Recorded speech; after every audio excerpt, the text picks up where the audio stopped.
भगवती ज्ञानेश्वरी. ज्ञानेश्वरीमध्ये अध्याय 6 आणि 6व्या अध्यायामध्ये या ठिकाणी अर्जुनाने शंका करायला सुरुवात केलेली आहे. अर्जुनाने या ठिकाणी का बरं शंका केली, तर त्याचं कारण असं होतं की देवा, तुम्ही अशा प्रकारे हा जो योग या ठिकाणी सांगत आहात आणि त्या योगाच्या बाबतीत बोलायचं जर झालं तर काय म्हणतात की भगवंत सांगत होते की एरवी विरक्ती जायची नाही, ज्या अभ्यासाची न रिक्ती काही तया नाकळे हे आम्हीही न म्हणू काही. अरे ज्याला विरक्ती नाही, ज्या अभ्यासाला कधी धजत नाही, त्याला हे कळत नाही. आम्हीही न म्हणू काही. आम्ही काही मानत नाही का? परियम नियमाच्या वाटा न वचिजे, काही वैराग्याची शेण करीजे, केवळ विषय जळी ठाकीजे बुडी देऊनी. कधी यम नियमाच्या वाटेला मार्गाला जात नाही, वैराग्याची आठवण कधी करत नाही. ते फक्त काय करतात, विषय रूपी जळामध्ये, पाण्यामध्ये आणि जळचर होऊन अशा प्रकारे बुडी घालून राहतात. त्यावरती भगवंत म्हणतात, यया झालिया मनसा काही, म्हणजे अशा विषययुक्त असणाऱ्या पुरुषाच्या मनाला कधी युक्तीची काम लागली नाही. अशा प्रकारची युक्ती, अंकुश, चिमटा, बाण, धनुष्य म्हणे, त्याची कधी काम लागली नाही, तरी निश्चळ होईल काही कैसेने सांग. आणि त्याचं जे मन आहे ते कधी निश्चळ म्हणजे शांत होईल काय, आणि कैसेने सांग, कसं होईल आणि सांग कसं होईल, त्या ठिकाणी होणार नाही. म्हणून मनाचा निग्रह होय ऐसा उपाय जो आहे तो आरंभी मग नोहे कैसा पाहे. म्हणून अर्जुना, मनाचा निग्रह होय आणि अशा प्रकारे मनाचा निग्रह प्रतिबंध होय ऐसा होईल, असं होय म्हणण्यापेक्षा होईल ऐसा उपाय जो आहे. आणि आम्ही तुला जो उपाय सांगितलेला आहे, काय उपाय सांगितलेला आहे, तर आपलं वैराग्य, अभ्यास, युक्ती, ह्या साऱ्या गोष्टी या ठिकाणी सांगितलेले जे उपाय आहे तो आरंभी, आणि त्याची काय करतो, सुरुवात कर. आणि सुरुवात केल्याच्या नंतर मग नोहे कैसा पाहू, आणि मग आता अशा प्रकारे त्याचा काही लाभ आणि तुला जर होत नसेल किंवा तुझं जे मन शांत होत नसेल, तर मग पाहू ना आपण त्यावेळेला. पण आधी तर काय कर, सुरुवात कर. तरी योग साधन जितके ते अवघ्याची काय लटके. आतापर्यंत जी योगाची साधनं सांगितलेली आहेत, ती साधनं काही खोटी आहेत का? परी आपण पाया अभ्यासू न ठाके हेची म्हणू. मग अर्जुना, काय आपल्याला अभ्यास होत नाही असं त्या ठिकाणी म्हणावं? योगाची साधना त्या ठिकाणी निष्फळ आहे हे असं म्हणणं चुकीचं आहे. हे अवघ्याची काय लटके ते खोटं आहे असं आहे का? तर ते खोटं नाही, ते सत्यच आहे. त्याचा अनेकांना अनुभव आलेला आहे. अंगी योगाचे होय बळ, तरी मन केतुले चपळ. अरे अर्जुना, अंगामध्ये जर योगाचं बळ असेल तर मन कितीही जरी चपळ असलं, चंचल असलं, तरी ते आवाक्यात येऊ शकतं. काय तेवढंच मन येतं का? अरे काय महदादी हे सकळ आपण हे, म्हणजे हे महदाधिक जे तत्व आहेत, अरे हे सुद्धा आपलं आपण हे, म्हणजे हे आपल्या स्वाधीन होत नाही का? होत असतं. आणि मग हे जर सगळे महदादी तत्व आपल्या स्वाधीन होतं, तर मग ते मन आणि किती जर चंचल चपळ असलं तर ते काय स्वाधीन होणार नाही का? फक्त काय, अंगी योगाचं बळ होय. फक्त अंगामध्ये योगाचं बळ मात्र असणं फार गरजेचं आहे. त्याने तर महदाधिक स्वाधीन होतात आपल्या. तर मन काय त्या ठिकाणी, मन तसंच त्या ठिकाणी काय होईल, स्वाधीन होईल. ते तर अर्जुन म्हणे निके देवो बोलती ते न चुके. आणि तेव्हा अर्जुन त्या ठिकाणी काय म्हणू लागला, निक म्हणजे बरोबर आहे, देवा बोलती ते न चुके. आणि खरोखर तुम्ही जे बोलतात ते काय चुकीचं असेल का? ते काय असंगत असेल का? बरोबर आहे. पण साचच योग बळासी न तुके मनोबळ. पण काय करावं, साचच म्हणजे बरोबर, खरोखर योग बळासी. आणि योग बळाच्या बळासी म्हणजे योग बळाच्या न तुके आणि पुढे तर योग बळाच्या न तुके मनोबळम. म्हणजेच काय, योगाची बरोबरी आणि मनाचं बळ मात्र करू शकत नाही. म्हणजे योग बळापुढं आणि मनाचं बळ त्या ठिकाणी काय सामान्य असतं. म्हणून योग बळाच्या पुढं मनाचा त्या ठिकाणी निरोध होऊ शकतो. त्याचं परिमार्जन मात्र आपल्याला करता येऊ शकतं. असं योगाचं बळ आहे. हे देवा तुम्ही बोलता, त्याच्याबद्दल काही चुकीचं म्हणणं हे मात्र योग्य नाही. तरी तोच योग कैसा केवी जाणो, आम्ही येथले दिवस याची मातूही नेनो. म्हणून मना ते जी म्हणो अनावर.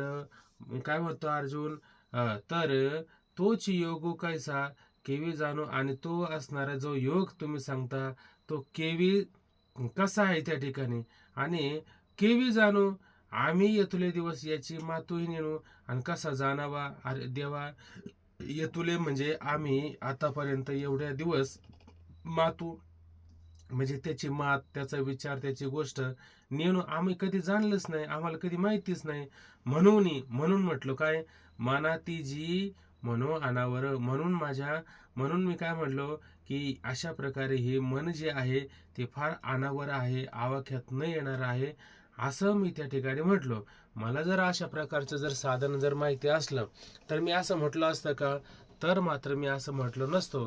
पण आतापर्यंत आम्हाला माहित नव्हतं, पण तू देवा ह्या ठिकाणी सांगितलं. हा आता अवघ्या जन्मा तुझेनी प्रसादे पुरुषोत्तमा, योग परिचय आम्हा झाला आजी. हा म्हणजे हा असणारा काय योग, अवघ्या जन्मा म्हणजे या एवढ्या जन्मापासून किंवा ह्या साऱ्या जन्मात तिथं दिलं असं, तुझेनी प्रसादे पुरुषोत्तमा. आणि हा असणारा जो उपाय आहे तो उपाय कशाने प्राप्त झाला, तर पुरुषोत्तमा तुझेनी प्रसादे, तुझ्या प्रसादाने. प्रसाद शब्दाचा अर्थ घ्यायचा कृपेचा प्रसाद, तुझ्या कृपेच्या प्रसादाने ऐक नाही योग परिचय आम्हा झाला आजी. आणि अशा प्रकारे ह्या योगाची परिचय नाम ओळख आम्हाला आता झालेली आहे. काल आपण ह्याच्यावरती थोडं नाही या श्लोकाचं वाचन केलं आणि थांबून घेतलं होतं आपण ना, थांबून घेतलं होतं. पाहता अर्जुन वाच, अर्जुन म्हणतो, अयती श्रद्धयोपेतो योगोचलित मानसा, अप्राप्य योग संसिद्धिम काम गतिम कृष्ण गच्छति.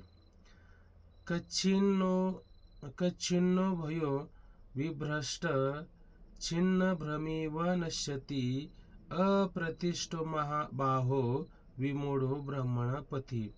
यतन्मे संशयं कृष्ण छेत्तमर्हसि शेषत, तदन्य संशयशास्य छेत्ता न हयुपद्यते.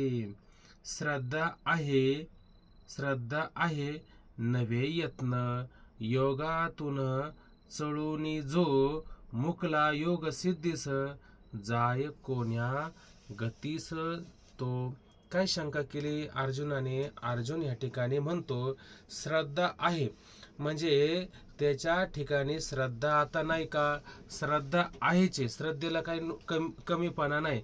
श्रद्धा पाहत असताना जसं आपण श्रद्धा त्रयविभाग पाहत असतो, त्याच्यामध्ये सात्विकता श्रद्धा, राजसिक श्रद्धा, तामसिक श्रद्धा, अशा श्रद्धा त्या ठिकाणी असतात. आणि श्रद्धावानालाच खऱ्या अर्थाने हा योग त्या ठिकाणी प्राप्त होतो.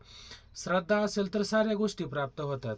काय सद्गुरूकडे त्या ठिकाणी ज्ञान आहेच, पण सद्गुरूकडे ज्ञान आहे, पण सद्गुरूच्या ठिकाणी आपली जर श्रद्धा नसेल तर ज्ञान असून सद्गुरूकडं ते आपल्याला प्राप्त करून घेता येईल का, तर ते आपल्याला प्राप्त करून घेता येणार नाही. म्हणजे आपल्याला आपण स्वाभाविकपणे असं पाहतो की तो कसा दिसतो, काय करतो, कसा राहतो, असं पाहतो. पण त्याच्या ठिकाणी हे पाहण्याच्या ऐवजी श्रद्धा जर ठेवून जर त्याच्याकडे जर पाहिलं तर त्याच्या ठिकाणचं असणारं ज्ञान आपल्याला प्राप्त होईल का नाही, प्राप्त होऊ शकतं. जसं भगवंत म्हणतात की नाही, श्रद्धावान लभते ज्ञानम. म्हणजे ज्ञान कोणाला प्राप्त होतं, श्रद्धावानालाच ज्ञान प्राप्त होतं. आणि अशा प्रकारचा जो योग आहे तो कोणाला प्राप्त होतो, श्रद्धावानाला प्राप्त होत असतो. पण आता नुसती श्रद्धा काही कामाची नाही. श्रद्धेमध्ये अभ्यास करणं, वैराग्य धारण करणं हे सुद्धा महत्त्वाचं आहे ना त्या ठिकाणी. हेही त्या ठिकाणी महत्त्वाचं आहे. आपण म्हणतो आमच्या मनामध्ये ना पंढरपूरला जायची फार आवड आहे, फार इच्छा आहे, फार माझ्या अंतःकरणामध्ये परमात्म्याबद्दल श्रद्धा आहे. पण काय करावं? आम्हाला मात्र जमत नाही. जमत नाही का जायचंच नाही, प्रयत्नच नाही करायचा. प्रयत्नच कधी करायचा नाही. जर प्रयत्न करायचा नाही, मग श्रद्धा असून काय उपयोग आहे त्याचा? श्रद्धा असून काही उपयोग नाही. श्रद्धाही पाहिजे आणि प्रयत्न सुद्धा आपल्या ठिकाणी असले पाहिजे. काहींचे जाण्याचे इतके प्रयत्न असतात. नुसतं निम्या रात्रीला म्हटलं चला जायचं का, लगेच निघतात आहे का नाही. पण मग म्हणले चला मंदिरामध्ये दर्शन घ्यायला. जाऊ द्या काय करायचं मंदिरात दर्शन घेऊन, काय करायचं म्हणजे श्रद्धा कमी पडते. म्हणजे जातात पण मग श्रद्धा कमी पडतात. आणि काहींच्या ठिकाणी श्रद्धा भरपूर आहे पण जाण्यात त्यांना काय होतो, अडथळा प्रतिबंध होत असतो. तसं या ठिकाणी काय म्हणतात की अर्जुन म्हणतो देवा श्रद्धा आहे, श्रद्धा आहे नवे यत्न. आणि अशा प्रकारे त्याच्या ठिकाणी प्रयत्नशीलपणा मात्र कमी पडतो. योगातूनच चढून जो आता तो अशा प्रकारे काय होईल, योग प्राप्त करून घ्यायचा असेल तर श्रद्धाही पाहिजे आणि प्रयत्न पाहिजे. पण ते काय नुसती श्रद्धा आहे पण योग मात्र कमी आपलं प्रयत्न मात्र कमी पडतो. मग तो काय होईल, योगातून चढून जो आणि अशा पद्धतीनं तो योगाला काय योग हा जो सांगितला का नाही आपल्याला, त्याच्यातून तो काय होईल, भ्रष्ट होईल. चढून जो म्हणजे योगातून त्या ठिकाणी काय होईल, चढून म्हणजे त्या ठिकाणी भ्रष्ट होईल, अस्थिर होईल. म्हणजे त्या योगामध्ये तो राहणार नाही. म्हणजे तो त्या योगाला जर अस्थिर झाला तर काय होईल, त्या योगाला मुकला. म्हणजे त्याला त्या ठिकाणी काय होईल, मुकला जाईल, प्राप्त केला जाणार नाही. मग योग सिद्धीशी जाय कोण्या गतीस तो. मग अशा प्रकारे तो मुकला योग सिद्धीशी. अशा प्रकारे तो योग सिद्धीला जर मुकला, मिळवलं नाही त्या सिद्धीला, तर त्या साधकाची काय अवस्था होईल, म्हणजे जाय कोण्या गतीस तो. आता तो कोणत्या गतीला जाईल, कारण प्रश्नच असा केला की श्रद्धा आहे पण प्रयत्न कमी आहे आणि योगातून भ्रष्ट होतो. मग आता त्याची गती पुढं काय, प्रश्नच आहे ना. असं स्वाभाविकपणे आपल्याला पण प्रश्न उत्पन्न होऊ शकतो की प्रयत्न भरपूर, प्रयत्न अजिबात नाही, प्रयत्न करायला कमी पडतो पण श्रद्धा तर भरपूर आहे. मग आता जसं तुम्ही म्हणता की नाही की नाथ महाराजांच्या हरिपाठामध्येच नाथ महाराजांनी असं म्हटलं की काय तो अभंग आहे की जन्म घेणे लागे वासनेच्या संगे. बरोबर ना. म्हणजे याच्या अंतःकरणामध्ये काय वास नाही का मला तो योग प्राप्त व्हावा, मला मोक्ष प्राप्त व्हावा, असा भाव आहे का नाही त्याच्या अंतःकरणामध्ये. मग असा भाव असेल अंतःकरणामध्ये, प्रयत्न कमी पडला आणि श्रद्धा तर भरपूर आहे, मग त्याची पुढे गती काय, हा असा प्रश्न केला.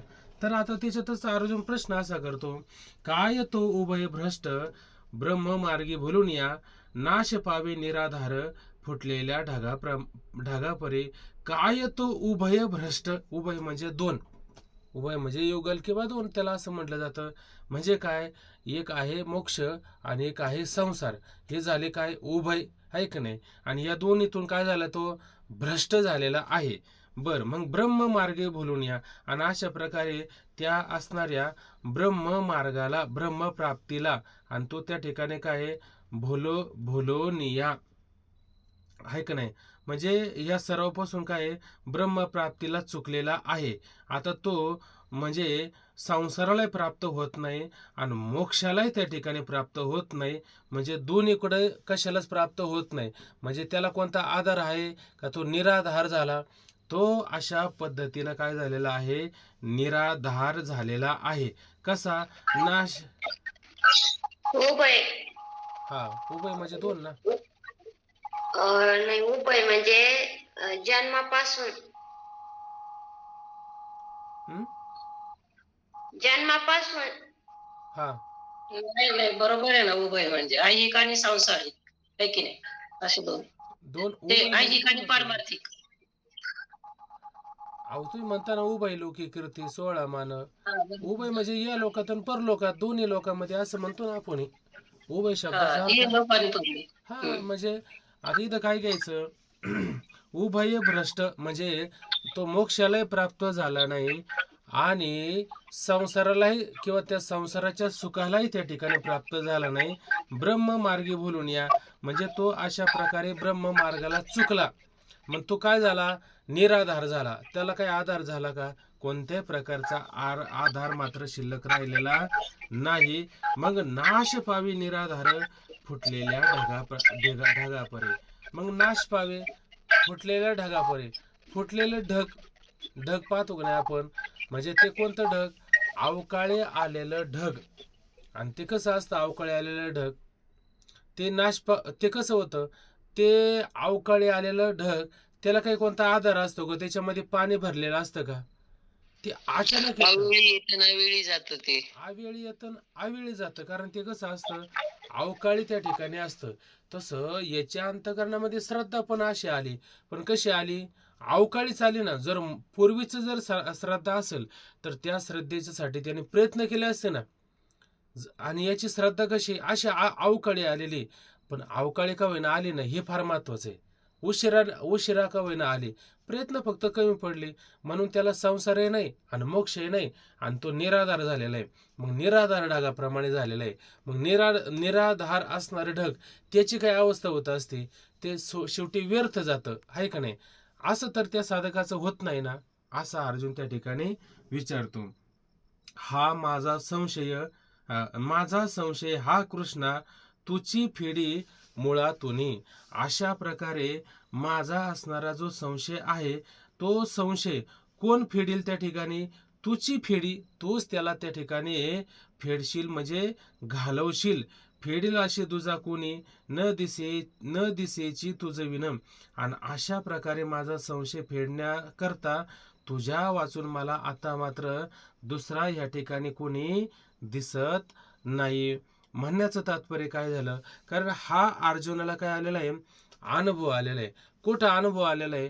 कारण आपण त्याचा अनुभव दुसऱ्या अध्यायामध्ये पाहिला की तो असणारा अर्जुन आणि त्या ठिकाणी भगवंताला काय म्हणू लागला की देवा, एरवी माझ्या चित्ती जे होते ते बोललो मी येतं, तरी या परते निकेते तुम्ही जाणा.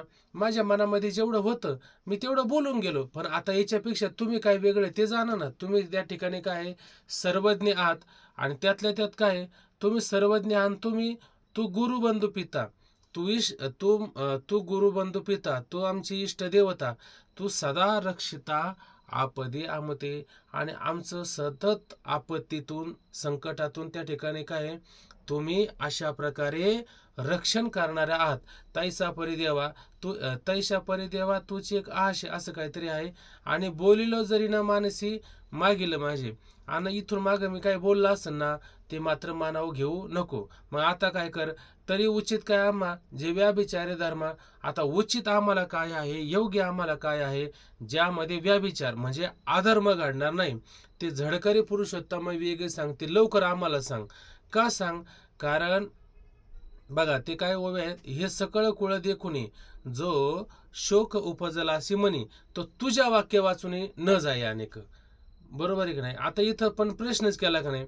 सरळ मुद्दा आहे तो. अर्जुन भगवंताला म्हटला हे सगळ्या कुळाला पाहून माझ्या अंतःकरणामध्ये अशा प्रकारे शोक उत्पन्न झालेला आहे.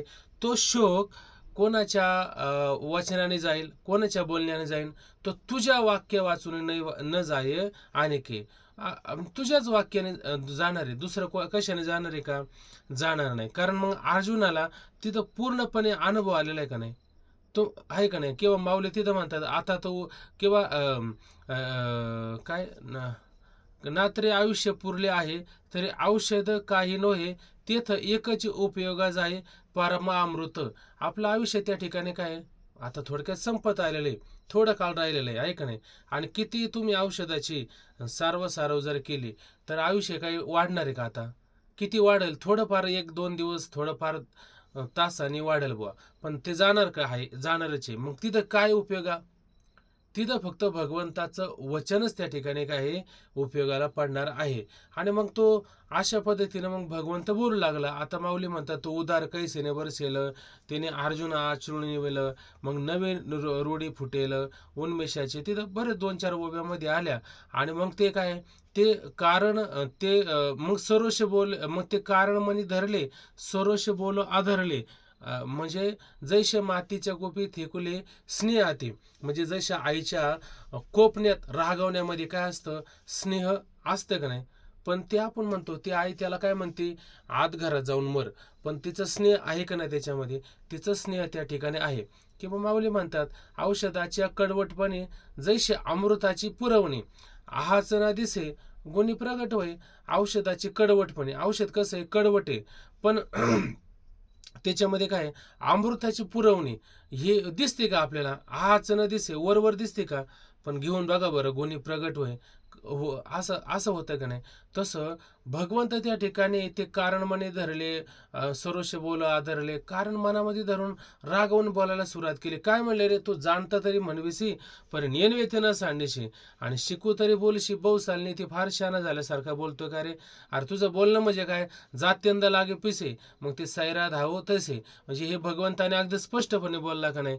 हा, तसं मग अर्जुनाला काय त्याचा अनुभव आलेला आहे. आणि मग आता हा अर्जुन काय म्हटला की देवा, आता तिथं जसं माझा संशय मोहाने युक्त होता, तसं आता इथं पण संशय आला की नाही या मनाच्या बाबतीत. मग आता तिथं जसा फेडला, तिथं जसा संशय घालवला, तर इथला संशय कोण घालवलो माझा बरं, तिथं संशय तूच घालवशील. कारण तुझ्या वाक्या वाचून न जया अनेकत जाणार नाही. म्हणून माझा संशय हा कृष्ण, माझ्या अंतःकरणामध्ये असणारा हा जो संशय होता, फेडी तुची मुळातून, आणि त्याला तू त्या ठिकाणी मुळापासून दूर करशील. फेडील असा दुजा कोणी न दिसेची तुझ्या वाचून. आणि अशा प्रकारे असणारा जो संशय आहे तो तुझ्या वाचून दुसरा कोणीही फेडणारा नाही. चला पुढे पाहू. परी अनेक एक गोसाविया, मज संशय असो साविया, तो तू वाचून फेडावया समर्थू नाही. परी अनेक एक गोसाविया, पण अनेक म्हणजे अनेक, इथं ह्या ओवीचा अर्थ लावत असताना काय करायचं, याच्या आधीची वरची ओवी अवतारणिका ओवी पहा, म्हणजे मग त्या ओवीचा संबंध खाली लागतो. इथं काय म्हटलं, आता अवघ्या जन्मा तुझेनी प्रसादी पुरुषोत्तमा, योग परिचय आम्हा झाला आजी. आता हा आम्हाला साऱ्या जन्मामध्ये आणि असा असणारा जो योग आहे, तो योग तुझ्या कृपा प्रसादाने आम्हाला प्राप्त झालेला आहे. मग याच्या आधी आम्हाला त्याच्याविषयी माहित होतं का, अजिबातही माहित नव्हतं. आणि माहित जरी असलं तर मग तुला कशाला आम्हाला एवढं विचारावं लागलं असतं, विचारावं लागलं नसतं. म्हणून आम्हाला माहिती नव्हतं, पण तुझ्यामुळं हे माहिती झालं. म्हणून परी अनेक एक गोसाव्या, म्हणून आणखीन एक. आणि गोसाव्या म्हणजे आपण म्हणतो ना, मी गोसावी असे समजतं त्रिलोक्याचा. म्हणजे गोसावी म्हणजे स्वामी मालक त्या ठिकाणी असणारा परमात्मा आहे का नाही. म्हणून परी म्हणजे पण, अनेक एक गोसाव्या, आणि आणखीन एक त्या ठिकाणी काय गोसाविया, मज संशय असे साविया. आणि हे मला गोसावी म्हणजे हे स्वामी, माझा ह्या ठिकाणी काय जो संशय आहे, तो संशय कसा आहे असे सावया, म्हणजे तो स्वाभाविक असणारा संशय आहे. म्हणजे अशा प्रकारचा संशय केवळ मलाच उत्पन्न होतो असं नाही, असं संशय कोणाला पण उत्पन्न होऊ शकतो. असा मी संशय या ठिकाणी काय केलेला आहे. तो काय माझ्यासाठी केला का वैयक्तिक, माझ्यासाठी वैयक्तिक संशय नाही. मला जो संशय आलेला आहे तो स्वाभाविकपणे सगळ्याला संशय येतो, असा संशय त्या ठिकाणी आहे. म्हणून मज संशय असे सावेया, तो तू वाचून फेडावया समर्थ नाही. तो असणारा संशय आणि तुझ्या वाचून फेडावया समर्थो नाही. आणि तुझ्याशिवाय मला तो संशय फेडावया म्हणजे संशय घालवण्याला दुसरा मात्र कोणी या ठिकाणी मला समर्थ दिसत नाही. मग समर्थ कोण दिसत आहे, तर समर्थ मात्र मला तो त्या ठिकाणी दिसत आहे. म्हणून सांगे गोविंदा, कौन एकू मोक्षपदा झोंबत होता श्रद्धा उपया विन.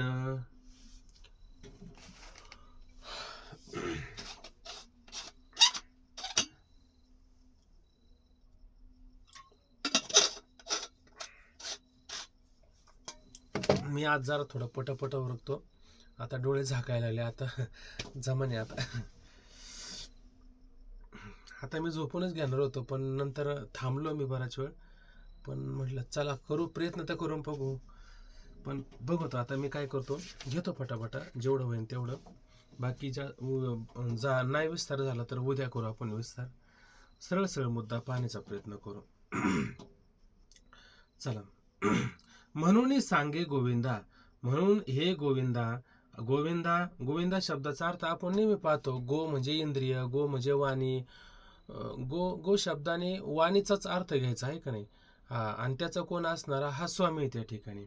म्हणून सांगे गोविंदा, सांग बरं गोविंदा, कोणीतरी एखादा मोक्ष पदा झोंबत, आणि मोक्ष स्वरूपाच्या पदाला त्या ठिकाणी काय झोंबत. झोंबत म्हणजे आपण कसं म्हणतो बा की झोंबत म्हणजे त्याला लगडणं, पकडणं, धरणं वगैरे आहे का नाही.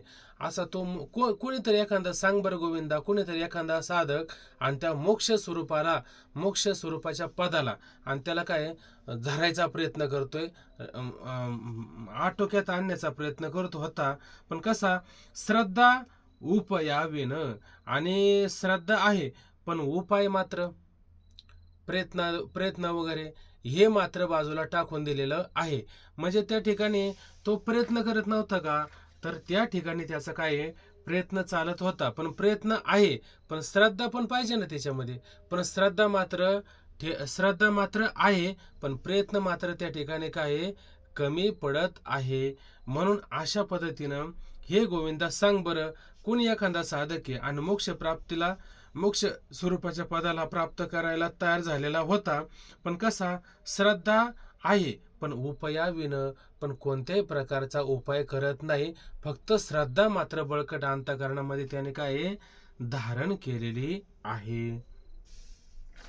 बरं, मग अशा प्रकारची श्रद्धा अंतःकरणामध्ये धारण केलेली आहे आणि उपाय मात्र कोणता करायला तयार नाही. आणि आता तो काय तो निघालेला आहे. कुठं निघालेला आहे, तर इंद्रिय ग्रामोनी निघाला, आस्तीच्या वाटे लागला, आत्मसिद्धीच्या पुढारा नगरा यावया. इंद्रिय ग्रामोनी निघाला. आता इंद्रिय आहे का नाही, आणि इंद्रिय हे कोण आहे, गाव त्या ठिकाणी सांगितलं. जसं 3ऱ्या अध्यायामध्ये पाहिलं की नाही, हे गाव कुस म्हटले ना त्या ठिकाणी. काय ओवी मला आता ते लक्षात पण येणं की हे म्हणजे काम क्रोध अधिक ते इंद्रिय रूपी गावचे गावकुस असं म्हटलं ना त्या ठिकाणी. अशा पद्धतीनं हे काय ग्रामीचे कोंड याचे मो अधिक बंड जगावर. हा असं बरोबर. मग हे इंद्रिय रूपी गाव आहे ना, या इंद्रिय रूपी गावाकडून आता तो काय निघालेला आहे. म्हणजे इंद्रियांचा संबंध सोडला त्याने सोडलाय, बरोबर आहे की नाही. पण तो निघाला आता. बरं, मग कुठं निघाला, रस्ता कोणता, आस्थेच्या वाटे लागला. म्हणजे त्या ठिकाणी काय आस्था म्हणजे श्रद्धा, भक्ती, भाव, विश्वास आहे का नाही. यालाच त्या ठिकाणी काय श्रद्धा असं म्हटलं जातं. श्रद्धा शब्दाचा अर्थ सरळ सरळ विश्वास असं होतो.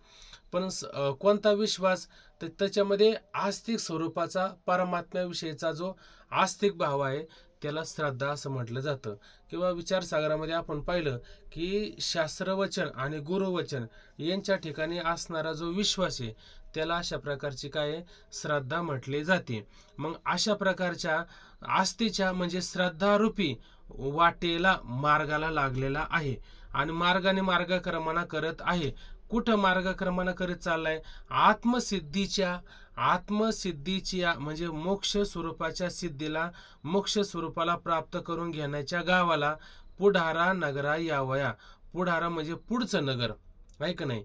आणि नगरा यावया त्या गावाला किंवा त्या नगराला येण्याकरता हा काय इंद्रिय रूपी गावावरून निघून आणि श्रद्धेच्या वाटेला लागून आणि मोक्ष स्वरूपाच्या पुढच्या मोक्ष स्वरूपी नगराला येण्याकरता हा काय निघाला आहे. यावया म्हणजे येण्याकरता निघालेला आहे.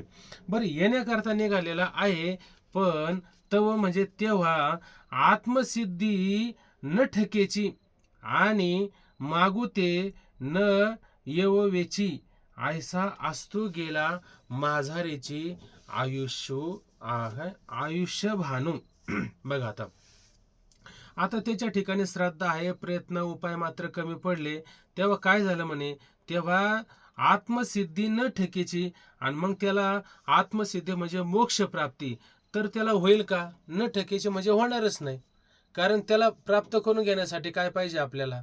दोन्हींची पण आवश्यकता आहे ना. जसं आपण म्हणतो की नाही, एक एका विना काम नाही. पण आता भक्तीला ज्ञानाची साथ पाहिजे ना. बरोबर आहे का नाही? मग तसं म्हणतो की नाही, भक्तीने पुढे भक्तीने धरले हाती मागे ज्ञान वैराग्य येते.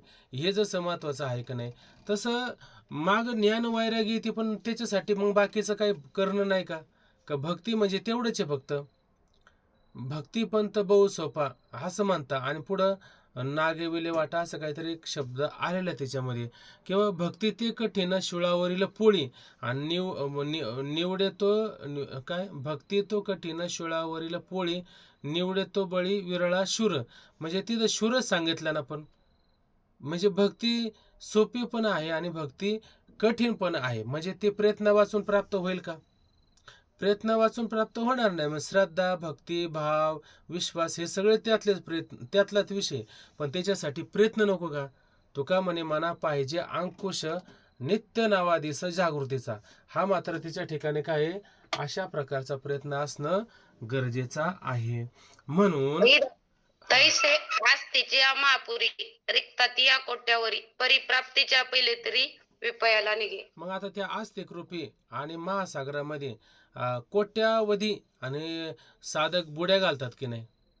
आस्तीच्या महापरी रिक्ताती अनेक जण त्याच्यामध्ये प्रवेश करतात परिप्राप्तीच्या पहिले तरी. पण प्राप्तीचं म्हणजे पलीकडचं तीर पहिले तरी विपायला निघे. कोणीतरी एखादा विपायला म्हणजे विराळा एखादा असा कोणीतरी निघतो. सगळीच निघतात का?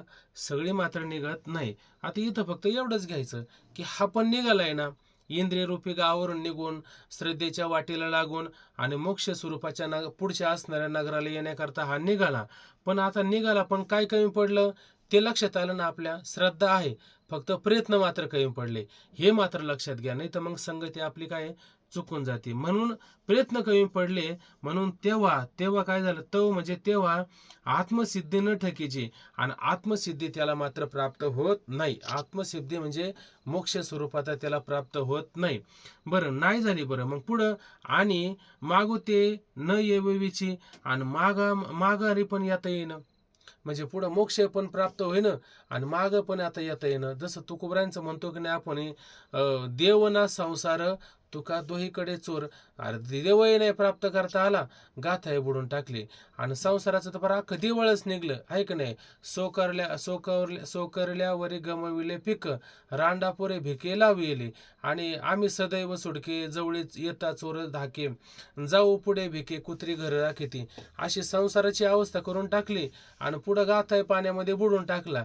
देव नाही आणि संसार नाही आणि झाला ना चोर. अशी अवस्था होती की नाही, माणसाची चोर अवस्था होऊन जाते. तसं हा मोक्ष स्वरूपाला तर प्राप्त होत नाही. बरं नाही प्राप्त झाला आणि मागोते न येऊची आणि माग पण त्याला त्या ठिकाणी येवत नाही. येता येणं म्हणजे माघारी पण त्याला त्या ठिकाणी काय येता येणं. उदाहरण द्यायचं झालं तर बघा, सरळ मुद्दा असा येतो की एखादा पाण्यामध्ये पोहण्याकरता निघाला. म्हणजे नदीच्या अलीकडच्या तीरातून प्रवेश त्याने सुरू केला आणि प्रवेश सुरू केल्याच्या नंतर बरोबर चंद्रभागेत घ्या असा ऐक नाही. आता चंद्रभागेला भरपूर पाणी, सुरुवातीला थोडं पाणी होतं तेव्हा काय वाटत नव्हतं, पण आता भरपूर पाणी. आणि इकडून त्याने काय केली, सुरुवात केली. म्हणला पहिले तीर पलीकडचं तीर एक नाही, त्या तीराला जाणारच म्हणला. पण निम्म्यामध्ये आला.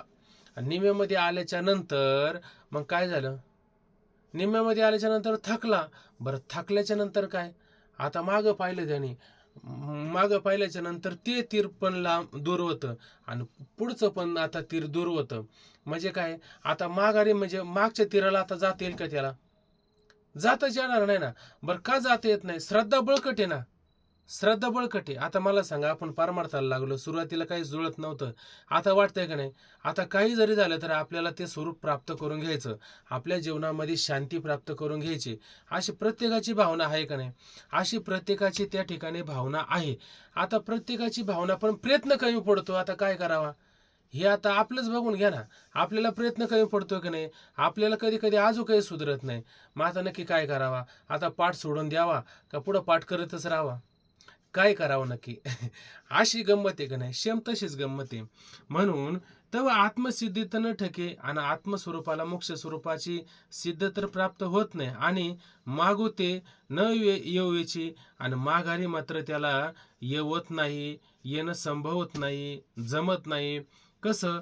ऐसा असतो गेला माझारीची आयुष्य भानू. अशा पद्धतीने काय, ऐसा म्हणजे अशा प्रकारचा काय आहे, आयुष्य भानू असतो गेला माझारीची. म्हणजे आयुष्यरूपी कोण आहे? भानू. म्हणजे हा काय आहे? सूर्य आहे. आणि हा सूर्य काय आहे? मावळला आहे का नाही? कधी मावळला? तो घरापर्यंत पोचलाच नाही. घरापर्यंत पोचलाच नाही, मध्ये सूर्य मावळला. बर, मग आता मध्ये काय करावं लागेल? त्याला मुक्काम करावं लागेल ना. त्याला काय करावं लागेल? मुक्काम. कारण हा निघाला कुठं होता? मोक्ष स्वरूपाच्या गावाला जाण्याकरता हा पुढच्या नगराला निघाला होता. पण मग आता काय झालं?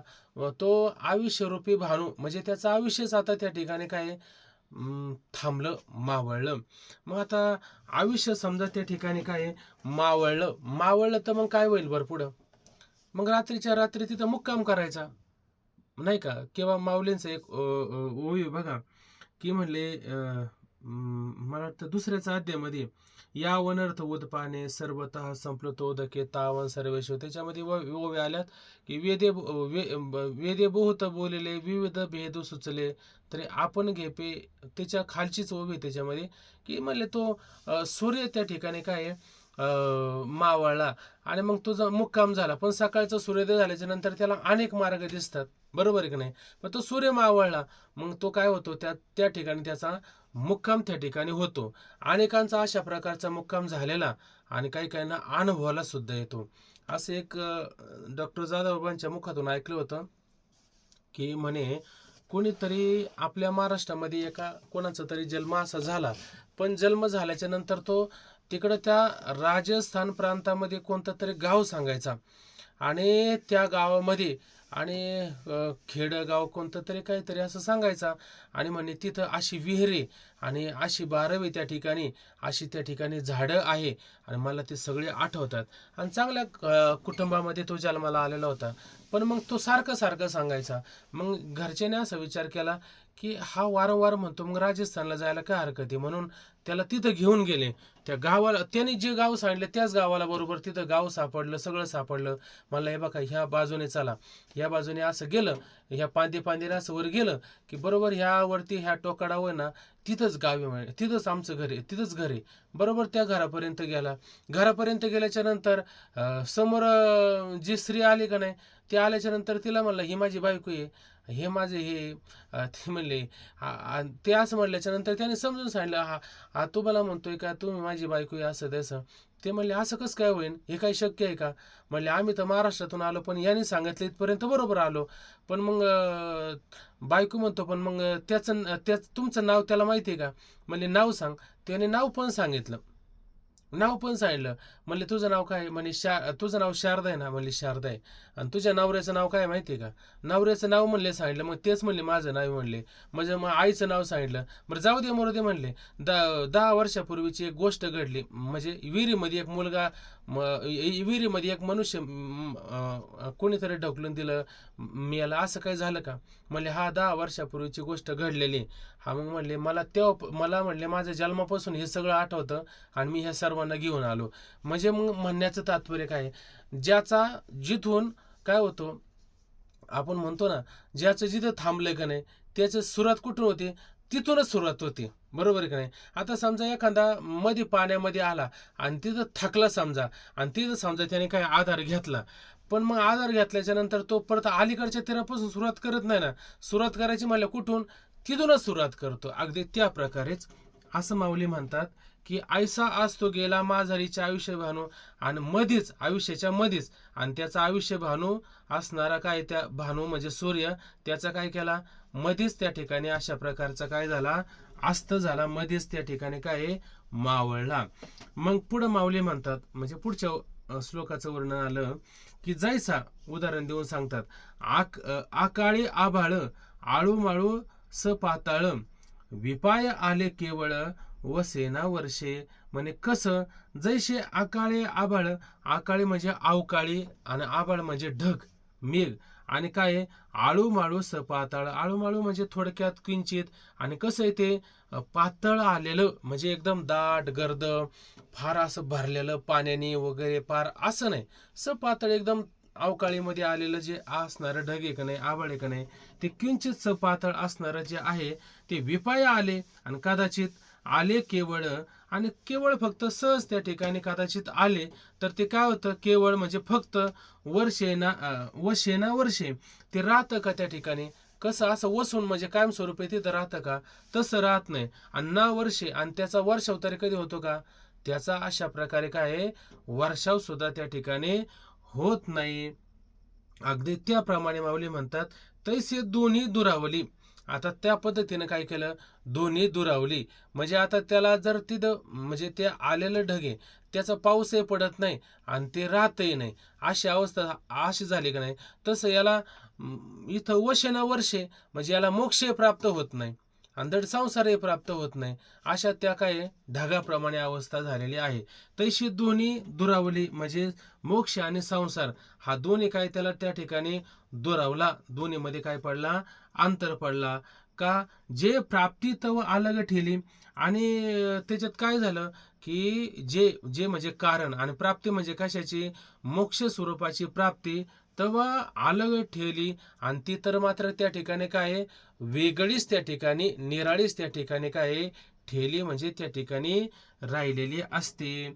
इथं उदाहरण देऊन सांगितलं 12 नंबरला की आनंद प्राप्ती तर दूरच राहिली आहे का नाही, असं सरळ होतं म्हणजे आनंद प्राप्ती त्या ठिकाणी काय दूरच राहिली वेगळीच राहिली त्या ठिकाणी, आणि त्याला दोन्ही तर प्राप्त झालंच नाही. खरं तर मोक्षातून काय करायचं होतं त्याला आनंद सुख प्राप्त करून घ्यायचं होतं, किंवा संसारातून का होईना मग सामान्य स्वरूपाने सुख प्राप्त करून घ्यायचं होतं.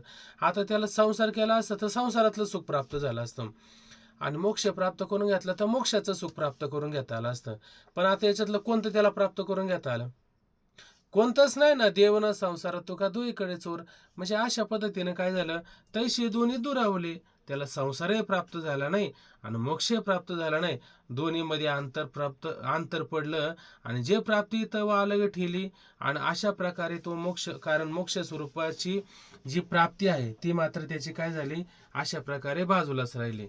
आणि पुढं माऊली म्हणतात अप्राप्त ही सांडविली श्रद्धा तया, आणि इथं अप्राप्ती शब्दाने काय घेतला की सांडवली श्रद्धा तया, आणि त्या श्रद्धेनं काय झालं त्याला अप्राप्ती ही सांडवली, म्हणजे त्याला त्या ठिकाणी अप्राप्ती असणारा जो संसार होता तो संसार सुद्धा त्याला काय अशा प्रकारे सोडता आला नाही, म्हणजे संसारालाही सोडता आलं नाही आणि मोक्ष स्वरूपाला सोडता आलं नाही, म्हणजे तेलही गेलं आणि तुपही गेलं, आणि जे धुपाटणं हातात कमीत कमी यायचं होतं ते पण आलं नाही, म्हणजे अशी त्याची अवस्था होऊन गेली. म्हणजे इथं काय म्हणतात इथं बघा महाराजांनी काय दिलं आपल्याला हा अप्राप्ती ही सांडवली श्रद्धाता आहे, म्हणजे याचा असा अर्थ केला की आपल्याला आनंद प्राप्ती होणार नाही अशी आशाही त्याला श्रद्धा असल्यामुळं सोडता येत नाही, असा सरळ अर्थ आपण त्याचा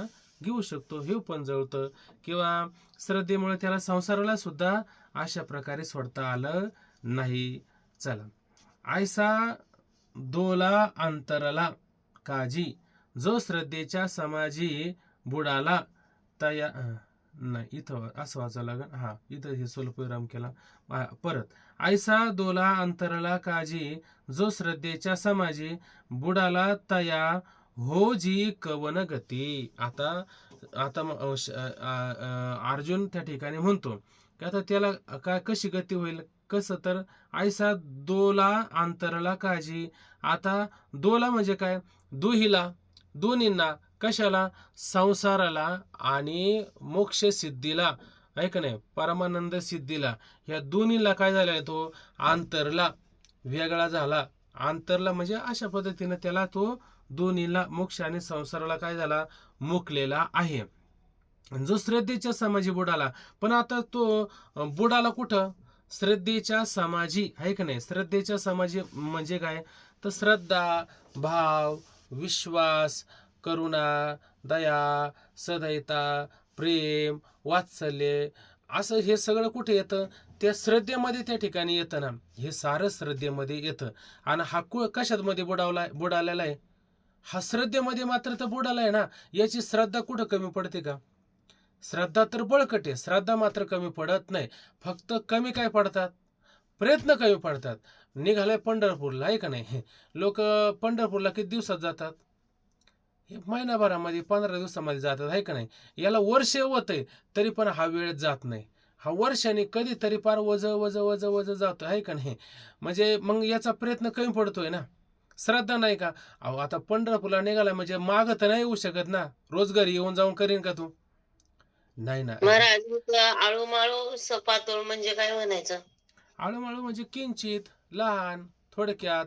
सपातळ म्हणजे पातळसा.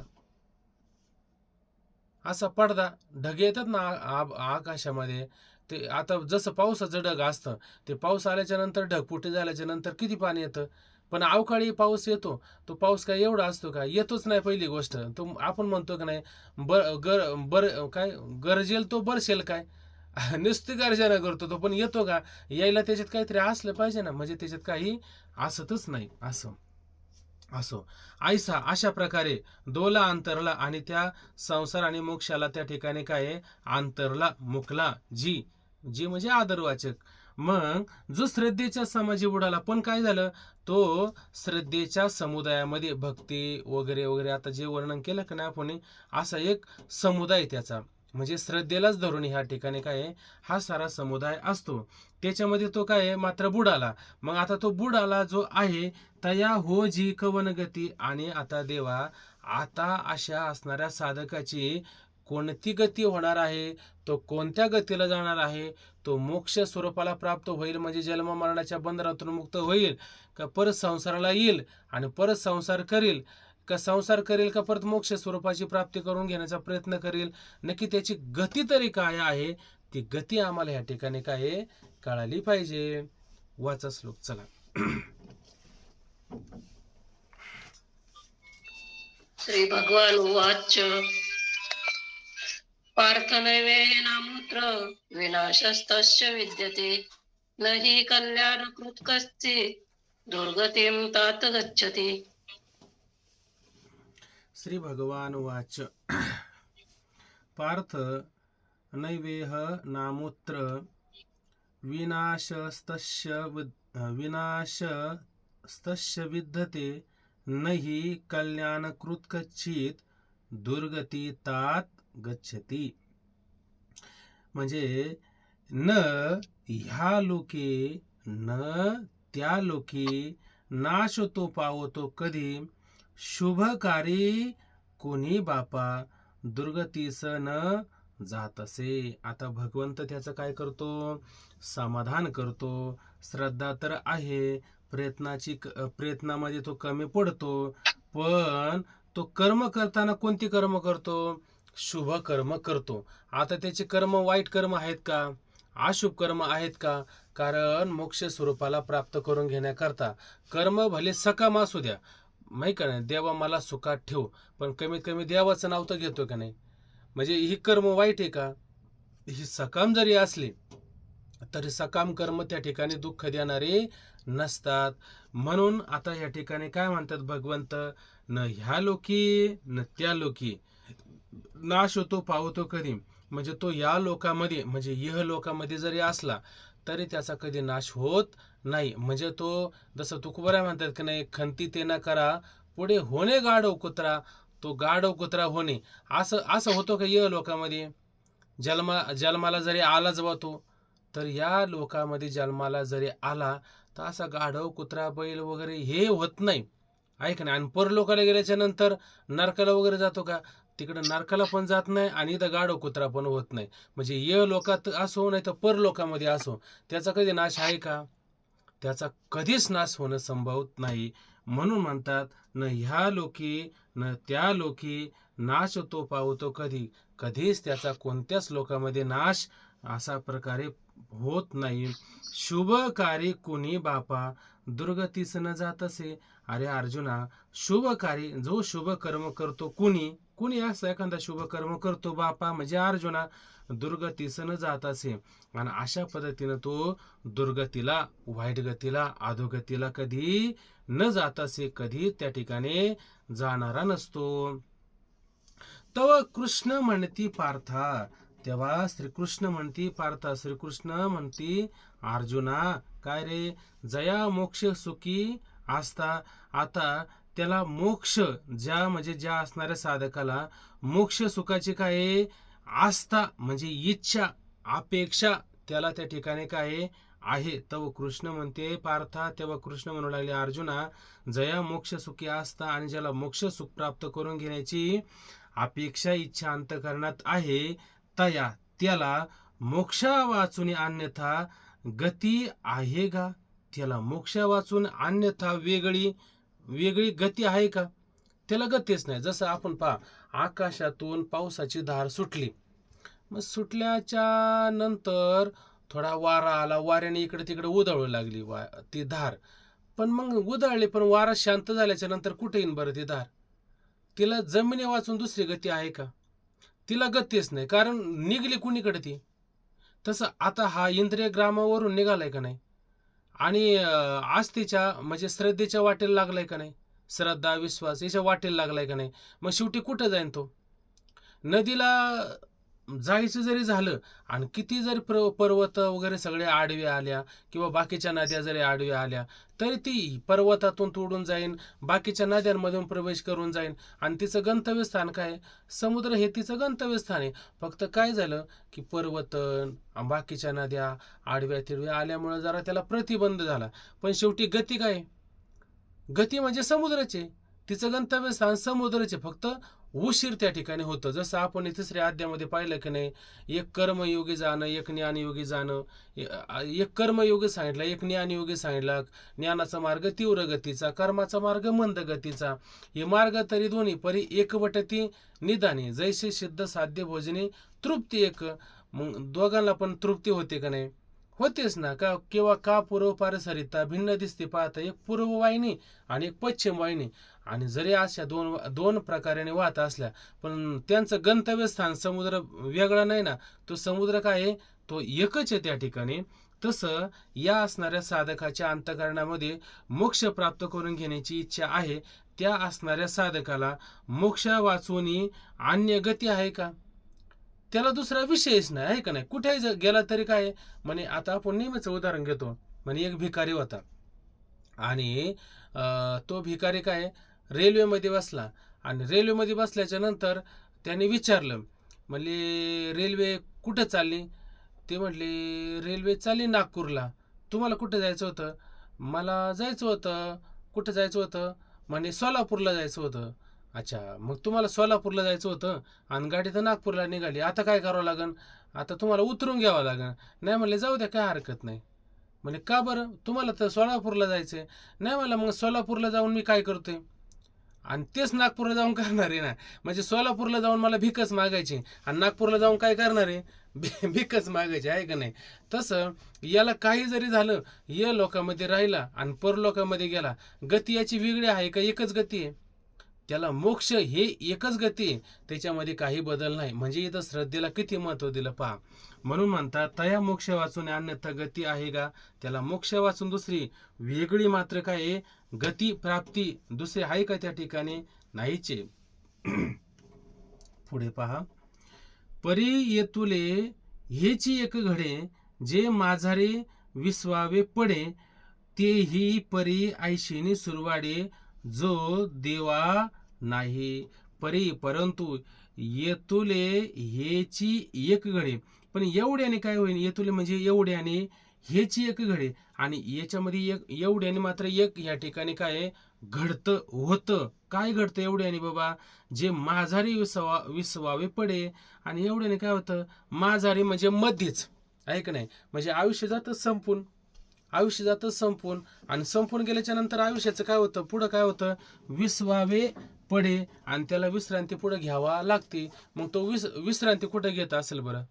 नामा म्हणे देवा चला तया ठाया, आणि विश्रांती घ्यावया कल्पावरी. कल्पावरी घेतात. कल्पावरी नाही सांगता येत इथं या ठिकाणी, हे स्वर्गादी वगैरे अशा प्रकारची काय आहे, यांना विश्रांती असते. कारण यांचा देह जो पडतो, हा यांचा देह पडत असताना यांच्या अंतःकरणामध्ये कोणता गुण असतो, तर यांच्या अंतःकरणामध्ये सत्वगुण त्या ठिकाणी वाढलेला आहे. कारण सत्वगुण हा श्रद्धेचा युक्त भाग आहे. म्हणून सत्वगुण असताना जर देह पडला तर हा कुठं, ऊर्ध्वगतीला आणि चांगल्या लोकाला त्या ठिकाणी जातो. अशा लोकाला जातो, तिथलं सुख मिळवतो. या लोकांमध्ये आल्याच्या नंतर इथलं सुख मिळवतो. हे सुख काय असतं, विलक्षण स्वरूपाचं सुख असतं. म्हणून म्हणतात परी येतुले ह्याची एक घडी. पण एवढ्याने एक मात्र त्या ठिकाणी घडतं काय, जे माझारी विसवावे लागते. आणि माझारी म्हणजे मध्ये, त्या ठिकाणी काय आहे, जरा विसावा घ्यावा लागतो. का घ्यावा लागतो, कारण पैल तीर राजूक दूर आहे, आणि आयल तीर आणि पैल तीर दोन्ही पण दूर आहे. मग थोडा काय घ्यावा लागतो, थकल्यावरती विसावा घ्यावा लागतो, आहे का नाही. कारण जर विसावा नाही घेतला तर मग परत अडचण येऊ शकते. म्हणून आपण कसं, एखाद्याला पाणी खोल विहिरीत जर बुडी घ्यायची असेल तर काय करतो, पहिल्यांदा चांगला शांत बसून चांगला दम धरतो आणि मग खाली जातो का नाही. तसा हा काय मस्तपैकी या ठिकाणी काय विसावा घेतो. विश्रांती मात्र मध्ये घ्यावी लागते. तेही विसावा म्हणजे एक शंका आहे माझी. हा, विसावा म्हणजे परत तेच सुकृत घेऊन पुनर्जन्म का? ते त्याचं ते ठरलेलंच असतं ना. हा हा. तेच आता काय आलं माहिती का, आपण एका जन्मात मध्यंतरी म्हणजे ऐकलं. बघा, आता तुम्ही पंढरपूरला निघाले, पण एका दिवसात जायचं होतं, पण काय करावं, आता संध्याकाळ दिवस मावळला, आता पुढे चालता येईन. मग आता काय करावं लागेल, एखादं गाव बघून तुम्ही थांबताच ना. आता मग काय होतं, वारकऱ्याची सेवा काय सामान्य असते का, विशेष स्वरूपाची सेवा असते ना. बस तसंच विचारात घ्यायचं की अशा प्रकारे काय हे जे माझारी विसावं लागते, आणि मध्ये त्याला फक्त विसावं म्हणजे काय, अजून एखाद 2 जन्म घ्यावाच लागतात त्याला. का घ्यावा लागतात, कारण त्याचा जर प्रयत्न जर चांगले बळकट असेल, जर उचलता पाऊल घेऊन आणि जर निघाला, पंढरपूर गाठवू शकत नाही का, गाठवू शकतो. पण याचे पाऊल कसे, हळूहळू ढाळे ढाळे, थोडं थोडं थोडं थोडं चाल, जाता येईन. एवढं काय, आता वय 60 झाल्याच्या नंतर पुढं तेच करायचं, घालता येईन माळ, मग तिथून पुढं वैराग्य वगैरे सगळ्या गोष्टी. आता वैराग्य तरी कायच्या करता, अख्ख्या वायरी तुटून गेल्या तर वैराग्य धारण करता. मग ते काय होतं, मग परत मग पुढच्या जन्मामध्ये यावंच लागतो, एक जन्म घालावा लागतो. त्याच्यात पण संसाराचं वादळ उठतच असतात. मग परत एक जन्म असं होतच राहतो. हे त्याचे विसावे असतात, लक्षात घ्या. आणि आपला जर बॅलन्स फिक्स असतो म्हणजे. हा, आणि जर चांगला दृढ निश्चय झाला असेल, मग त्याचं काय, त्याला जागेवच आहे त्या ठिकाणी, आहे का नाही. तया आईलीची थडी सरले मायाजळ, त्याला अलीकडं सगळं संपून जातं. पण कसं आहे, दृढ विचाराचा असला पाहिजे, चांगलं उचलतं पाऊल घेतलं पाहिजे, प्रयत्नशील त्या ठिकाणी असला पाहिजे, मग त्याला अडचण नाही. पण याला मात्र विसावा घ्यावा लागतो. रामकृष्ण हरी. बोला. हा हा. मग त्याला ज्ञान झालेलं नसतं का? ज्ञान असतं ना, पण बॅलन्स म्हणजे ज्ञान पण आहे ज्ञान ना. झालं म्हणजे मोक्ष भेटलाच ना. मग नाही प्रयत्न मोक्ष भेटला नाही प्रयत्न त्याला कमी. ज्ञान नसतं. नाही, प्रयत्न कमी. मला असं म्हणायचंय, तुम्ही मार्गाला लागले का नाही, मार्गाला लागले, पण मार्गाचं पूर्ण ज्ञान आहे का, हम्म. मार्गाचं पूर्ण ज्ञान नाही ना अजून तुम्हाला. ते गंतव्य स्थान कसं प्राप्त करायचं हे माहिती आहे का तुम्हाला. म्हणजे थोडा अंतःकरणामध्ये भाव प्रगट झालाय, तुम्हाला पारमार्थ करू वाटतं, पण तुम्ही पारमार्थ करताना तुम्ही तुमच्याच पद्धतीने पारमार्थ करता का, कोणाचा आश्रय घेता, घ्यावं तर लागतच का नाही, आधाराने चालता का नाही तुम्ही. तसंच आहे, आपण ज्ञान झालं म्हणजे आपल्याला ज्ञान कोणतं, संशय विपर्य रहित, जे दृढ अपरोक्ष ज्ञान असतं ना, ते झाले का अजून आपल्याला, आपल्याला झालंच नाही. तुकोबरांच्या कपड्यांना खिशेच नव्हते, आपल्याला खिशे पण आहे, आणि खिशे भरलेले पण आहे आपल्याला. आता हे कधी सुटायचं सांगा बरं. मग आता हे वर्मवाल्यासारखं होतं आपलं, असं होतं त्या ठिकाणी. म्हणजे एकाएकी होत नाही. बरं, आता काहींचे खिशेभर पैसे, आता नाथबाबांच्या घरी काही प्रॉपर्टी कमी होती का, पण कुठं होते का आसक्त, म्हणजे त्यांचा मोक्ष सिद्धच आहे ना. असे म्हणजे सगळ्याच अर्थाने लक्षात घ्यायचं असतं. मग आता काय होतं माहिती आहे का, ते आपण परीक्षा करायची असते.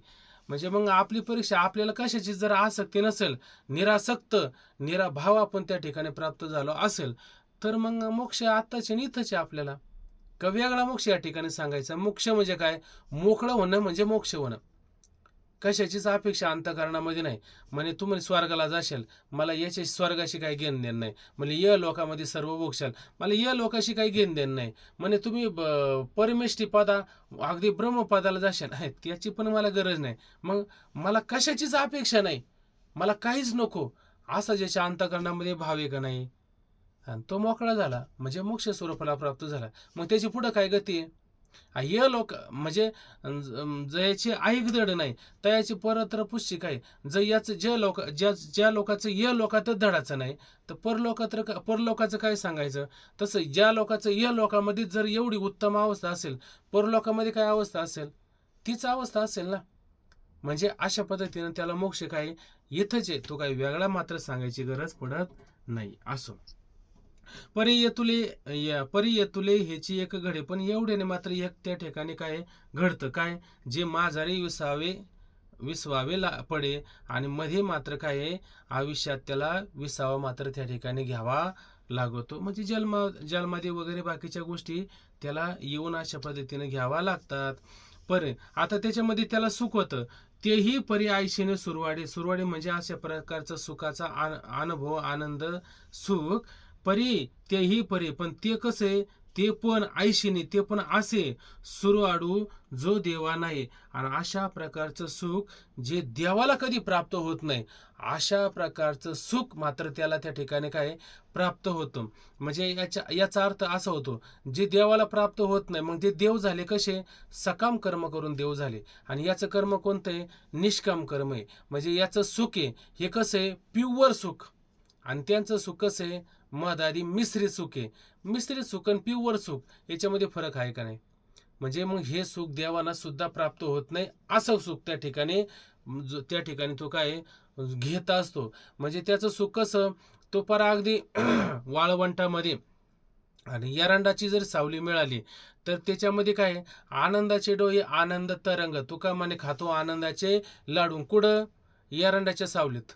म्हणजे मला सांगा, आपल्याला इशीमध्ये बसून सुद्धा झोप येत नाही, नीटनेटकी बसवत नाही आपल्याला, आणि एरंडाच्या सावलीमध्ये एवढं जर सुख मिळत असेल, म्हणजे कोणतं प्युअर सुख आहे. इशीतलं प्युअर सुख आहे का एरंडाच्या सावली खाली बसून सुख मिळतं, ते प्युअर आहे. एरंडाच्या सावली खाली बसून प्युअर सुख मिळतं. याला प्युअर सुख म्हणजे असं सुख देवाला सुद्धा मिळत नाही. असं सुख त्या ठिकाणी आपण फक्त म्हणायचं तो ढ्याकळात झोपला, आणि झोपू दे ढ्याकळात काय, ढ्याकळात झोपला म्हणजे आनंदाला तोटा नाही ना, हे महत्वाचं आहे. म्हणजे हे प्युअर सुख आहे. त्याच्यामध्ये प्युअर म्हणण्याचं तात्पर्य विषयाच्या सापेक्ष नाही, विषय निरपेक्ष असणारं सुख आहे ना, ते प्युअर सुख. आणि अशा प्रकारचं सुख सुरवाडे देवाही नाही आणि देवाला सुद्धा प्राप्त होत नाही, असं सुख त्याला त्या ठिकाणी प्राप्त होतं.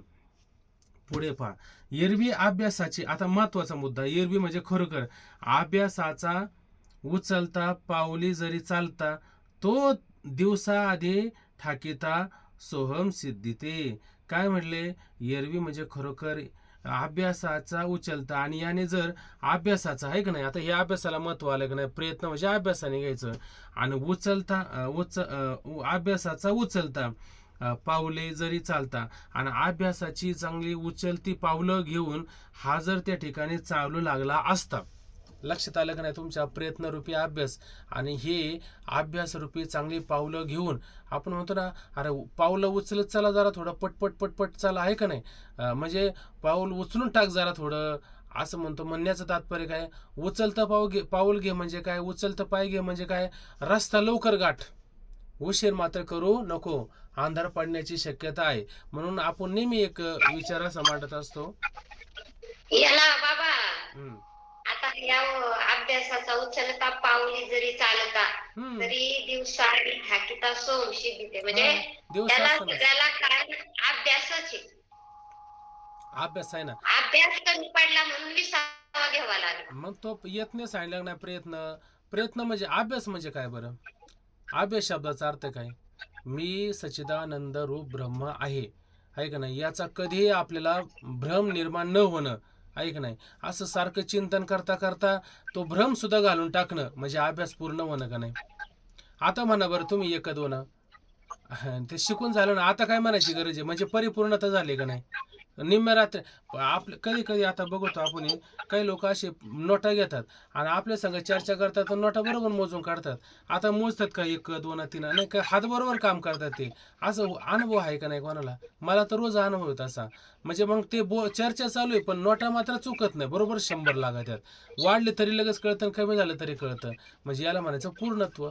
सरळ सरळ मुद्दा आहे. असो. एरवी अभ्यासाचा उचलता आणि पावली जरी चालता आणि अशा प्रकारे त्याने अभ्यासाची जर उचलती पावलं घेऊन आणि तो जर चालू लागला असता, तरी दिवसाआधी ठाकीता सोहम सिद्धीते म्हणजे आयुष्यरूपी दिवस आणि मावळण्याच्या आधीच हा काय सोहम सिद्धीते, ते ब्रह्म मी आहे म्हणजे अशा स्वरूपाच्या मोक्ष स्वरूपाला तो काय प्राप्त झाला असता. म्हणण्याचं तात्पर्य काय, मागच्या जन्मातलं नाही सांगितलं, ह्या जन्मातलं सांगितलं. म्हणजे ह्या जन्मामध्ये म्हणजे कधी 1 तास उरला खटमंगर आहे अशी, त्याला काही जास्त नव्हतं पण त्याने काय केलं, उचलतं पाऊल घेतलं आणि किती वेळात 1 तासामध्ये उचलतं पाऊल घेतलं आणि पोचला का नाही तिथं. आणि आपल्याला किती तास आहे? आपल्याला भरपूर तास आहे पण आपलं पावलं उचलत नाही. आपण सकाळीच बघतो आज मोजकेच साधक आले म्हणजे आपली इतकी उचलून पावलं असतात, इतकी आपली धावपळ असते आहे का नाही. ते म्हणले ना, आयशी करी धावाधावी चित्तला विचारणा पे. अशी धावाधावी म्हणजे उचलतं पाऊल जर घेऊन चाललं तर आपण आपल्या गंतव्यस्थानाला प्राप्त होऊ. आणि आपलीच पावलं अशी अगदी मुंग्या पहिल्यासारखी थोडी थोडी असेल मग मग काय नाही, मग घर तर लांबच आहे. घरी जाईपर्यंत किती मुक्काम पडतील नाही सांगू शकत आहे का नाही. हे मुक्काम म्हणजे काय, परत द्यायला येणं, परत जाणं देणं, योगभ्रष्टासारखी त्याची अवस्था असते. असो. तर दिवसाआधी ठाकेता सोमसिद्धी आणि दिवस असताना आहे का नाही, आयुष्यरूपी दिवस असताना त्या ठिकाणी काय मोक्ष स्वरूपाला, मोक्ष सिद्धी सोमसिद्धी ते म्हणजे मोक्ष स्वरूपाला हा प्राप्त झाला असता. परी ते तुला वेगू नव्हेची म्हणून विसावा तरी निकाची पाठी मोक्ष तव तैसाची ठेवला असे. फार महत्वाचा मुद्दा आला. परी परंतु ते तुला वेगळे नव्हेची म्हणून तेवढा वेग त्याला नव्हता. कोणाला 1 तास उरला खटवंगर आहे अशी, त्याला 1 तास किती वेग असेल बरं. ज्ञानोबरायाने 21व्या वर्षी 22व्या वर्षी समाधी घेतली, किती वेग असेल. तुकोबारांचा किती वेग असेल, नाथबाबांचा किती वेग असेल, साधू संतांचे वेग किती असेल आणि आपला किती वेग आहे का नाही. मग आपला वेग आणि आपला याचा वेग सारखाच आहे का नाही. म्हणून आता हे आपल्या वेगाचं वर्णन आले म्हणून ते म्हणले परी ते तुला वेग नव्हताच. आणि ते पावलं चालताना तेवढा मात्र त्याचा काय वेग नव्हता, नाही तर दिवसाच तो काय घरी जाऊन पोचला असता आहे का नाही. 6 वाजता दिवस मावळतो, हा दुपारी चाला असता 3-4 वाजता, पण वेगच नाही तर काय करावा. संध्याकाळी पर मावळता का होईना पण घरात जर गेला असता तर मग पोचला असता. पण काय करावा, पावलं उचलून चालला होता पण तितका त्याच्या पावलाला मात्र काय प्रयत्नरूपी पावलाला मात्र वेग नव्हता नव्हेची. म्हणून काय झालं, म्हणून विसावा तरी ठकेची. आणि म्हणून त्याला त्या ठिकाणी अशा प्रकारचा काय विसावा मात्र घेणं भाग पडतं नाही का. नाही तर अंधारामध्ये चालायचं जर झालं तर काय होईल, म्हणजे मूळ रस्ता सोडून भलत्याच रस्त्याला जाऊ शकतो, सापडायचा नाही, परत चुकून नाही कुठं जाय बसलाय. म्हणून त्या ठिकाणी काय ज्ञानोबरायांचा प्रमाण निवृत्तीनाथांचे वाटतं पूर्ण पाठ नाही परंतु आपल्या आता विषयाला तेवढंच की जो जो दिवस उगला तो येणे सार्थक केला. म्हणजे असे निवृत्तीनाथांनी वर्णन केले ज्ञानोबरायांसाठी. ज्ञानोबरायांनी दिवस वायाला जाऊन दिला नाही. बरोबर आहे. हा म्हणजे त्याने आता ते नेहमी म्हणतात की नाही, आळस म्हणे, शिंक आली, जांभळी आली म्हणे, तेवढाच वेळ काहीतरी वाया गेला असं एक प्रमाणे बघा कोणीतरी म्हणतंय ते. म्हणजे मग त्यांची पावलं कशी असेल बोला. जांभळे खोकला ते तुकाचा वेळ वाया गेला. हा शिंप जांभळे खोकला इतके वेळ वाया गेला.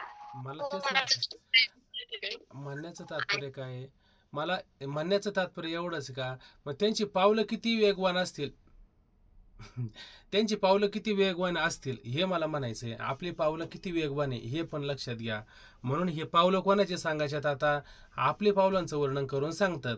म्हणून म्हणतात परी ते तुला वेगू नव्हेची आणि तो अभ्यासरूपी पावलांचा वेग मात्र तेवढा मात्र नव्हता. म्हणून विसावा तरी निकाची, आणि निका म्हणजे खरोखर बरोबर, निका म्हणजेच अशा प्रकारचा काय आहे, विसावा खरोखर त्याला त्या ठिकाणी तरी निकाची म्हणजे त्याला घेणं पडतोच आहे विसावा. त्याला विसावाशिवाय त्याला आता त्या ठिकाणी काय पर्याय मात्र शिल्लक राहत नाही.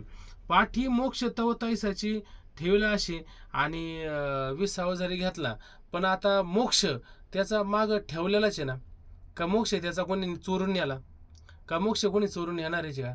नाही, तो ठेवलेलाच आहे आणि तो त्याच्याच नावाने ठेवलेला आहे. पण कधी? जेव्हा तो त्या घरामध्ये येऊन राहील तेव्हा त्याला सुखाचा, विश्रांतीचा आधार त्या ठिकाणी मिळणार आहे. म्हणजे तो मोक्ष त्याला मिळणार आहे. पण काय, वेग नाही ना, म्हणून मध्ये मुक्काम पडत चालले. नाही तर पंढरपूरला यायला काय लागत आहे, तेव्हा येऊ शकतात आहे का नाही. पण वेग कमी पडल्यामुळं काय मुक्काम करत करत करत करत करत आला, आणि पंढरपूरमध्ये गेल्याच्या नंतर दर्शन नाही का त्याला? दर्शन म्हणजे ते ठेवलेलंच आहे का नाही? का असं नाही ना बाबा आता उशीर झाला म्हणून त्याचं दर्शन राहिलं, त्याला ती मिळायचं बंद झालं, त्याला दर्शन नाही झालं, असं आहे का? होणारच आहे. पण काय, हळूहळू चालतोय म्हणून त्याला विसावा घेत घेत जावं लागतं. पण त्याचं दर्शन म्हणजे त्याचा मोक्ष तिथं ठेवलाच आहे ना. तो मोक्ष मात्र त्याचा शिल्लक आहेच आहे, त्याच्यामध्ये काही संशय घ्यायचं कारण नाही. पुंडलिक वरद हरी विठ्ठल, श्री ज्ञानदेव तुकाराम, पंढरीनाथ भगवान की जय, माऊली ज्ञानेश्वर महाराज की जय, जगद्गुरु तुकाराम महाराज की जय, सब संतन की जय. रामकृष्ण. रामकृष्ण हरी.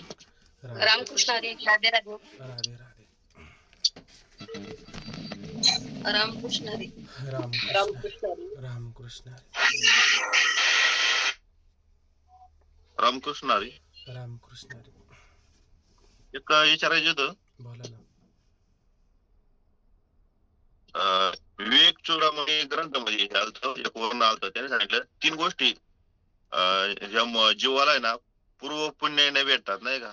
म्हणजे निष्काम करून उपासना केल्यानंतर त्या म्हणजे नरदेह, मनुष्यदेह, सद्गुरु संत आणि मुमुक्षत्व. मग तो हा साधक का? दुर्लभम त्रयमेव देवानुग्रह हेतुकम मनुष्यतम मुमुक्षुतम महापुरुष आश्रय, असं म्हणलं त्या ठिकाणी. त्या गोष्टी फार दुर्लभ त्या ठिकाणी सांगितलेल्या आहेत. भेटतेच नाही म्हणे कधी, पण त्याला भेटतात असं नाही, दुर्लभ सांगितल्यात. आणि त्याला भेटल्याच्या नंतर म्हणजे तिथं असं म्हणलं, त्याच्या खालीच बघा श्लोक आलेले, ते म्हणले का इंद्र काय झाला आणि ब्रह्मदेव जरी काय झाला तर ते काही फार विशेष नाही झाला, तो मुक्त नाही झाला, असं बघा त्याच्या खाली आलेलं आहे. बघा काय ते श्लोक, मला आता तो आठवत पण नाही. श्लोक वाचला होता त्या पहिल्या दुसऱ्याच पानावरती मुद्दा आलेला आहे. सुरुवातीला आलेला आहे, नंतर खाली मुद्दा आलेला आहे. सुरुवातीचा काहीतरी श्लोक आहे, आता मला आठवत नाही, बरेच दिवस झालं पाहिलं नाही मग. पण ते फार दुर्लभ गोष्टी आहे, त्याच्यात मोक्षाला फार महत्व दिलेलं आहे त्याने.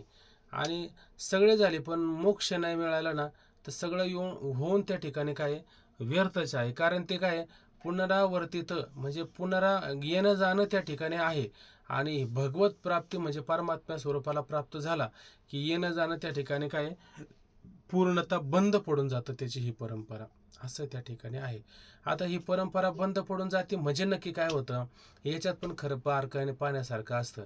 आता आपण म्हणतो तुकोबराय म्हणतात घेईन मी जन्म याच्यासाठी देवा, पण जन्माला येतात आणि जातात आणि मग कुठं परंपरा बंद पडली? परंपरा म्हणजे भ्रम निघून गेला, भ्रम निघून जाणं म्हणजे परंपरा बंद पडणं. येणं जाणं व्यवहार राहिले नाही, काय फरक पडतो का? जन्माला आला काय आणि गेला काय, ते राहतात का गुतून? ते म्हणतात बरे झाले देवा निघाली दिवाळी, काही काळजी आहे का? म्हणजे भ्रम आहे का? भ्रम नाही ना, मग ते सच्चिदानंद रूप नाही का? जिथं भ्रम आहे ना तो सच्चिदानंद रूप असून सुद्धा काय जीवपणाला प्राप्त होतो, आणि ज्याला कोणत्याच प्रकारचा भ्रम नाही तो जीवपणाला प्राप्त होत नाही. बरोबर ना? अरे हा.